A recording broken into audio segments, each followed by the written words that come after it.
8, 9, 10, 11. நானுமே மறந்துடுவேன். இன்னும் 2, 14. Hi hello எல்லாருக்கும் வணக்கம் and welcome back to our channel. Bigg Boss வீட்டுக்குள்ளே கனி அவர்கள் வந்துட்டு கேப்டன் ஆனதுக்கப்புறமா 2 சூப்பர் ரூல்ஸை போட்டிருக்காங்க. அதை எடுத்த உடனே வந்துட்டு அத்துமீறி இருக்காரு நம்மளுடைய வினோத். அவருக்கு கொடுத்த தண்டனை, அதுக்கப்புறமா அவங்க போட்ட ரூல்ஸில் 2 ரொம்ப இம்பார்ட்டன்ட் ரூல்ஸை நான் சொல்கிறேன் கேளுங்களேன். அதாவது பெட்ரூமில் லைட் ஆஃப் பண்ணி படுக்க போனதுக்கப்புறமா பெட்ரூமில் யாருமே பேசிக்க கூடாது அப்படின்ற ஒரு ரூலை போட்டிருக்காங்க. பேசுறதுக்கான இடம் பெட்ரூம் கிடையாது. நீங்கள் வேணால் வெளியே போயிட்டு உட்காந்து பேசிக்கோங்க. இது வந்து நைட்டில் லைட் ஆஃப் ஆனதுக்கப்புறமா தான்.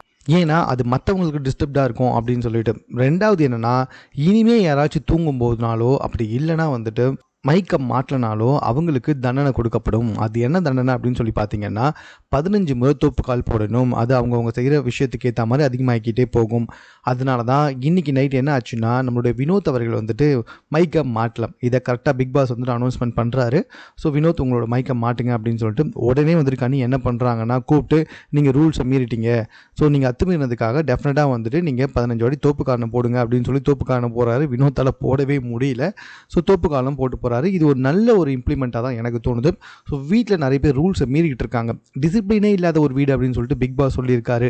ஸோ இதுக்காகவே வந்துட்டு இந்த மாதிரி தண்டனைகளை கொடுக்கறது வந்துட்டு ஒரு டீம் லீடராக ஆஸ் அ தலைவராக வந்துட்டு அதுக்கு ஒரு நல்ல விஷயம் தான். அதை வந்துட்டு இம்ப்ளிமெண்ட் பண்ணியிருக்காங்க கனி. ஸோ பிக் பாஸில் முதல் நாளே வந்துட்டு கனி வந்துட்டு அந்த தலைவராக ஒரு 6 அடிச்சிருக்காங்க அப்படின்னு சொல்லலாம். மேலும் இது போன்ற செய்திகளை உடனுக்குடன் தெரிந்து கொள்வதற்கு நம்ம சென்னை சேனலை சப்ஸ்கிரைப் பண்ணுங்கள். இது குறித்த உங்களுடைய கருத்துக்கள் எதுவாக இருந்தாலும் கமெண்ட்டில் நீங்கள் பதிவு செய்யலாம்.